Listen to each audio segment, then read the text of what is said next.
오늘 그런 강한 마음 가지게 되기를 주의 이름으로 축원합니다.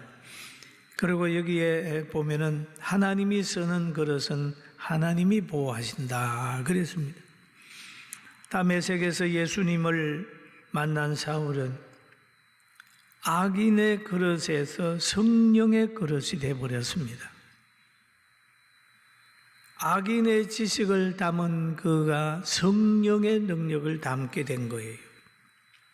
사람을 괴롭게 하고 불행하게 하는 그가 사람을 행복해 하고 구원시키는 복음을 담는 그런 그릇이 된 것입니다. 저는 이 그릇 얘기를 하면은 제가 아주 초등학교에 다닐 때 경험한 게 생각이 났어요. 뭐냐 하면 제가 아주 시골에 살았는데 그 시골에 이런 일이 있었습니다. 어떤 분이 녹그릇을 만든다. 녹그릇을 만들어준다. 뭘 만드냐 하면 혹시 여러분 가정에 논요강이 있으면 주면 그것으로 그릇을 만들어준다. 그렇게 누가 얘기를 했어요. 그 보니까 우리 집에도 어머니께서 결혼해 올 때 우리 외할아버지가 그 가마 속에 넣어서 준 논요강 있어요. 논요강. 옛날에는 먼 길 가마 타고 가기 때문에 그 신부에게 논요강 넣어주고 그렇습니다. 그 어머니가 그냥 그 잊어버리고 저 마루 밑에 집어넣어놨는데 그 소리를 들으시고 이렇게 꺼내가지고 그 사람에게 전해줬더니 얼마 지난 후에 바짝바짝 빛나는 그 밥그릇을 만들어서 집에 가져오는 것을 보고 깜짝 놀랐습니다. 이야, 저런 것이구나. 어떻게 만들었을까? 어릴 때도 굉장히 궁금했는데 그렇게 됐어요. 그러면서 생각을 한번 해봅니다. 논그릇에 밥을 먹다가 논요강인데 라고 하는 생각을 계속해서 한다면 그 밥맛이 있겠어요? 그런 것 같이 한번 불에 들어가서 변화하고 한 것은 그렇으면 그릇을 보고 봐야 되지 과거의 논요강만 보면 이거는 별로잖아요. 그런 것처럼 하나님께서 사람을 선택해가지고 구원시키고 연단하고 성령의 사람으로 바꿔놨으면 그 사람의 가글을 들먹여서 이러쿵저러쿵 해서는 안 된다. 왜 그러냐 하면 그것이 하나님이 변화시키면 완전한 변화거든요. 그 성경이 그런 얘기를 하잖아요. 그런 적 누구든지 그리스도 안에 있으면 새로운 피조물이라. 그리스도 안에 있으면 새로운 피조물이라. 이전 것은 지나갔으니 보라 새 것이 되었도다. 지금 바울 사도는 다메섹 도상에서 예수님 만나서 새 사람이 된 거예요. 새 사람이 된, 새 것이 되었어요. 구원받은 자는 과거보다 현재를 보아야 하고 지나간 것 자꾸 논하다가 보면 미래로 갈 수가 없습니다. 미래로 갈 수. 하나님의 선택은 인간의 상상을 초월할 수 있어요. 하나님이 그릇에는 늘 하나님이 담아주는 게 예수 그리스도의 복음을 담고 진리를 담고 성령의 능력을 담기 때문에 그 사람은 항상 기도하게 되고 그 사람은 예배를 사랑하게 되고 성전을 사랑하게 되고 많은 사람에게 복음을 전하게 되는 겁니다. 그리고 하나님은 자기 사람이 환경에 지배받기를 원치 않고 늘 그 사람을 하나님이 지켜주는 거예요. 여러분, 하나님이 보호하시면 아무도 해할 수 없습니다. 여러분이 하나님이 택한 그릇임을 알고 하나님의 보호하심을 알고 주 안에 행복하기를 주의 이름으로 축원합니다. 그리고 하나님의 역사하시면 단번에 해결이 된다는 거죠. 하나님의 역사는 뭐 오늘 요만큼 내일 이만큼 그게 아니라 한 번에 변화되는 거예요. 오늘 바울 사도가 다메섹에서 예수님 만난 후에 단번에 변화됐습니다. 다메섹에 들어가 가지고 제자들과 함께 있을세라고 하는 거죠.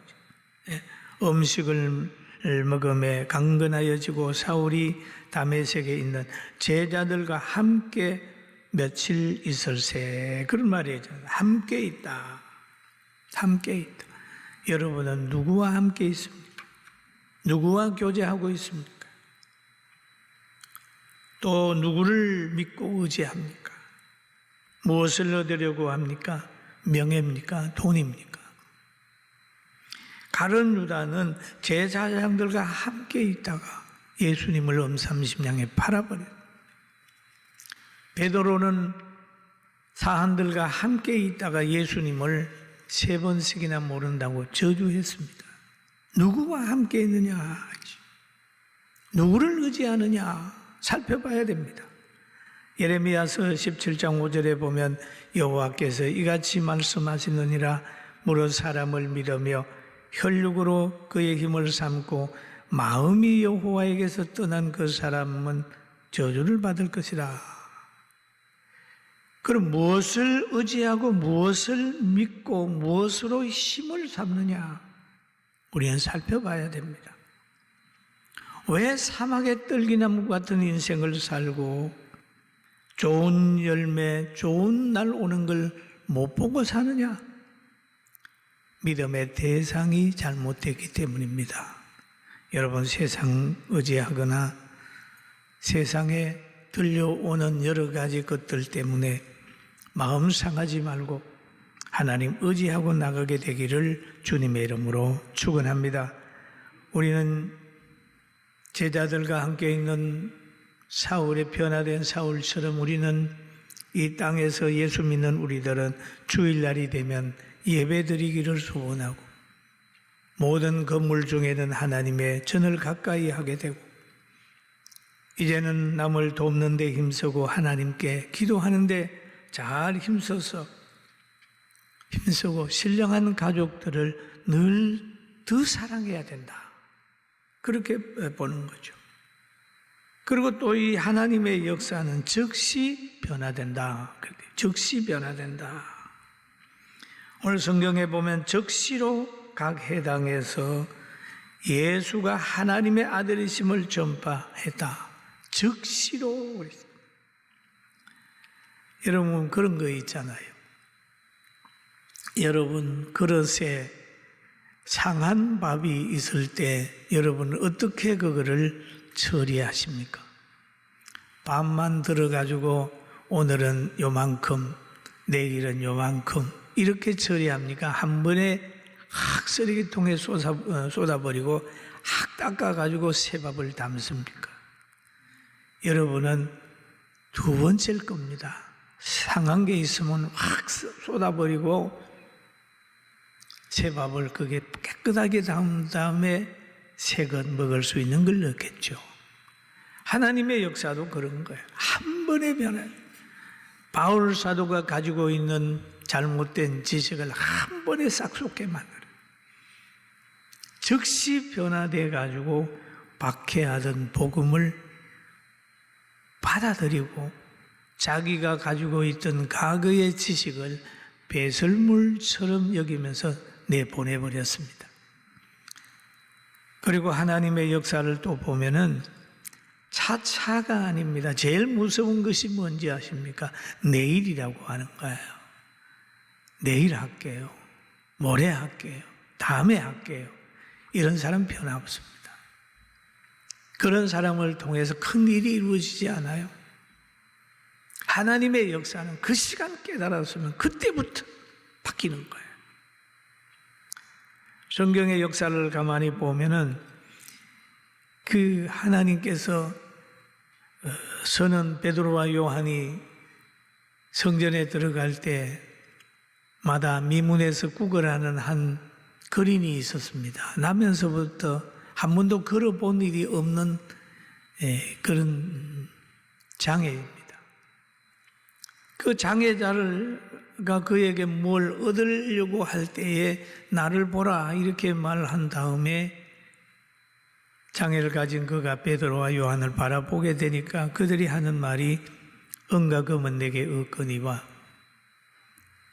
내게 있는 것으로 내게 주노니 나사렛 예수 그리스도의 이름으로 일어나 걸어라 하고 오른손을 잡아 일으키니 발과 발목이 곧 힘을 얻고 즉시 힘을 얻고 곧 힘을 얻고 뛰어서서 걸으며 그들과 함께 성전으로 들어가면서 걷기도 하고 뛰기도 하며 하나님을 찬송하니 그렇게 얘기해요.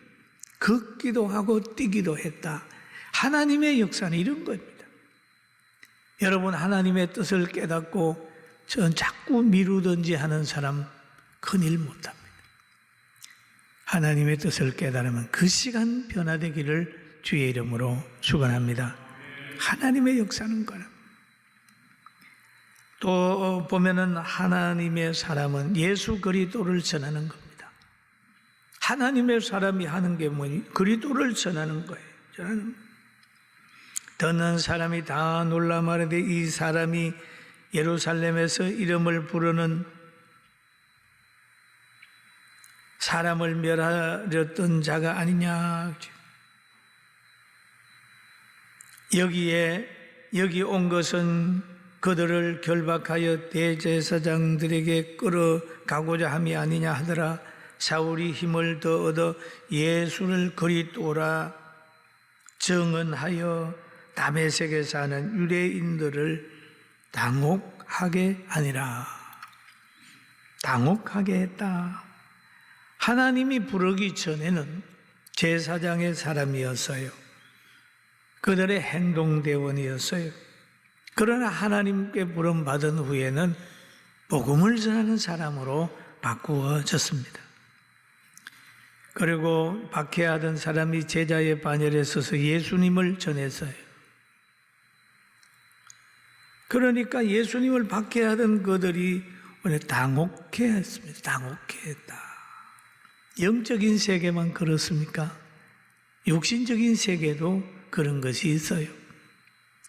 우리나라의 어떤 북에서 북한에 속해 있던 어떤 대사가 우리 대한민국에 와서 국회의원이 되니까 북한에서는 엄청 당혹해 한다고 그러잖아요. 자기 편인 사람이 완전히 가가지고 자기의 대적이 됐단 말이에요. 독재를 신봉하고 따르던 사람이 자유민주주의를 따른단 말이에요. 그러니까 당혹해 하는 거죠. 여기에서도 보니까 사울이라는 청년이 자신들의 보호받으면서 자신들의 행동대원이었는데 예수님 만난 다음에 예수님의 제자가 되어버린 거예요. 당혹해 하니까 그들은 여러 날이 지나며 유대인들이 사울을 죽이려고 공모하더니 죽여야 되겠다. 죽이려고 공모했다. 그런데 어느 정도 열정적으로 했냐면 성문을까지 지켰습니다.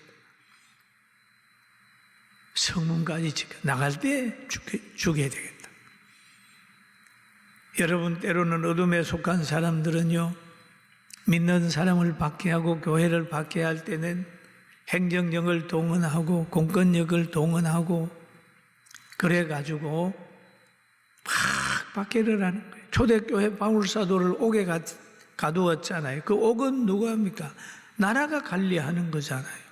거기에다가 막 집어넣는 거예요. 여러분 오늘날 교회 박해하는데도 보세요. 국가 권력이 박해할 때가 있어요. 이건 잘못된 거거든요. 종교 탄압이에요. 헌법에도 없는 것들을 가지고 막 박해를 한. 사랑하는 성도 여러분, 우리도 예수 믿는 사람 가운데서도 아무 생각 없이 세상 편에 서 가지고 주의 종이나 교회를 오히려 부정적으로 얘기하는 사람들이 있습니다. 조심해야 됩니다. 유대인들이 죽이려고 그래요.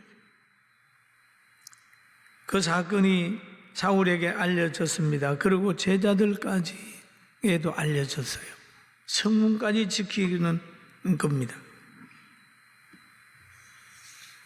그럴 때에 그 제자들은 어떻게 했을까요? 보고만 있었을까요? 보고만 있지 않았습니다. 그를 보호하려고 몸부림쳤습니다. 내가 보호해야 될 사람이 누구냐? 내가 사랑해야 될 사람이 누구냐?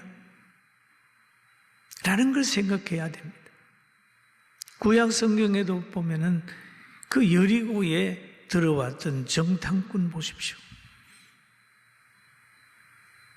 라합이라고 하는 사람이 그곳에 살고 있었지만은 여호수아가 보낸 정탐꾼을 보호하고 그 여리고 성이 점령당할 때 그의 능력으로 보호받지 않습니까? 우리는 지금 좁은 길 십자가의 길을 통해서 천국을 가고 있습니다. 그러나 세상은 그럽니다. 넓은 길로 가라. 목적지를 알 수 없죠. 그건 지옥을 가는 거예요. 오늘 예배드리고 이렇게 하나님을 사랑하는 여러분, 우리 다 천국 가는 사람이고 영원히 승리한 사람이고 환경을 이길 사람이고 박해를 받고 불편함을 느낀다 할지라도 좌절함이 없기를 주의 이름으로 축원합니다. 이 생명의 위협을 느끼면서도 매일 복음을 전했어요. 하나님은 자기 그릇을 보호하십니다. 자기 사람을 보호합니다. 초돈성의 유황불 심판을 받는 저주받은 동네에 머무는 아브라함의 조카를 하나님이 끌어냈어요. 그런데 아브라함의 기도만 있은 게 아니라 본인의 삶도 있었습니다. 천사가 그 소돔 고모라의 타락성을 보려고 그 성에 들어왔을 때 그 롯은 그를 영접했습니다. 가정에 들였어요. 온 동네 사람이 와서 그 사람을 끌어내라, 우리와 관계하리라고 했을 때 그 사람을 지키기 위해서 내가 딸을 내보낼 테니까 그에게 그렇게 네 마음대로 하되 그는 안 된다.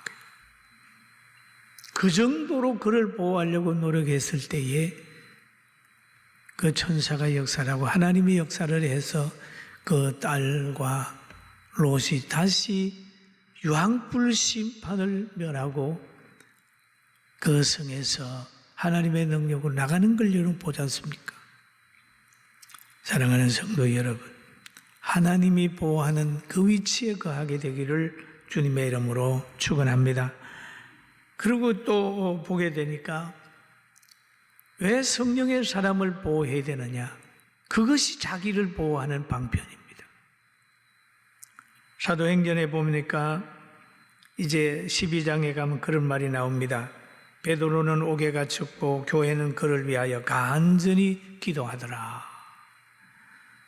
베드로를 왜 옥에 갇힙니까? 왜 베드로를 옥에 가둡니까? 예수가 하나님의 아들이라고 하는 것을 전함으로 인하여 옥에 갇히는 거예요. 그런데 교회는 그를 위하여 간절히 기도했습니다. 그럴 때 하나님이 그 기도 소리를 들으시고 천사를 보냅니다. 성경에 보면 혼련히 주의 사자가 나타나며 옥중에 강채가 빛나고 또 베드로의 옆구리를 쳐 깨워 이르되 급히 일어나라 하니 쇠사슬이 그 손에서 벗어진지라. 지금 천사가 가가지고 옥중에 강채가 나게 하고 베드로의 옆구리를 쳐 깨웠습니다. 여러분 감옥에 있으면서도 이렇게 깊이 잠을 자는 거예요. 베드로는. 빨리 일어나라. 왜냐하면 날이 새면 베드로를 죽이려고 하니까 빨리 일어나라. 쇠사슬이 그의 손에서 쫙 벗어졌습니다. 그런데 베드로가 어디로 갔나요? 나와가지고 다시 기도하는 곳으로 가지 않습니까? 성도들에게 다시 돌아가서 복음을 전하는 거예요. 하나님의 살아계심을 전하는 거죠. 여러분, 성령 받은 사람을 보호하는 것은 자기 신앙을 보호하는 것이고 자기 영원하게 천국 가는 길에 큰 유익된 자가 되는 것이죠. 그러니까 다메섹에 있는 제자들이 바울을 보호했잖아요. 사울이 바울 되는데 사울을 보호했어요. 강주리를 태워가지고 여기 보니까 제자들이 밤에 사울을 강주리에 달아 성벽에서 달아내렸다. 성 안에 있는데 성문을 통해서만 나가는데 성문을 지키고 있으니까 나갈 수가 없으니까 제자들이 밤에 아무도 보이지 않은 그때에 강주리에 사울을 태워가지고 성 밖으로 내보내는 거예요. 지혜를 썼잖아요. 그 일이 얼마나 큰 일이었습니까? 여러분, 신약 성경에 보면은 바울 서신이라고 하는 책이 부분이 많습니다. 옥중 서신도 있고 바울 서신도 있는데 굉장히 중요한 거예요. 그 모든 편지를 이 사람이 기록을 한 거예요. 그리고 로마에 가서 복음을 전하는 그런 사람이 된 거예요. 사랑하는 성도 여러분, 여러분 앞에 성령의 사람이 보여집니까? 대한민국에도 성령의 사람이 있을 겁니다. 그런데 이 성령의 사람들의 특징을 보면은 늘 불신자들에게나 또 믿음 없는 사람의 빈축의 대상이 될 때도 있어요. 왜냐하면 세상의 가치관에는 그 모든 것들을 이해하지 못하는 행동을 하기 때문입니다.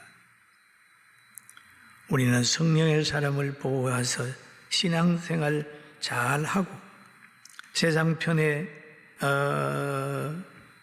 세상을 편성해가지고 교회나 성도들을 비방하는 사람들이 그리스도인들 가운데도 있고 목회자들 가운데도 있어요. 왜? 미련해서 그렇습니다. 요즘에 세상의 언론에서도 보면은 꼭 교회가 상당히 문제가 많고 코로나를 옮기는 곳으로 얘기를 하는 사람들이 있습니다. 절대 그건 아닙니다. 그 말은 아닙니다.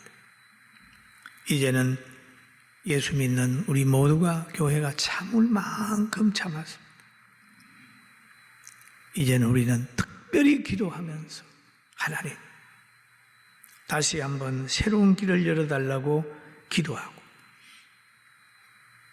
십자가 길이라도 선택해 갈 수 있는 강한 믿음, 변화받은 삶이 여러분과 저에게 하나님의 요구가 있는 것입니다.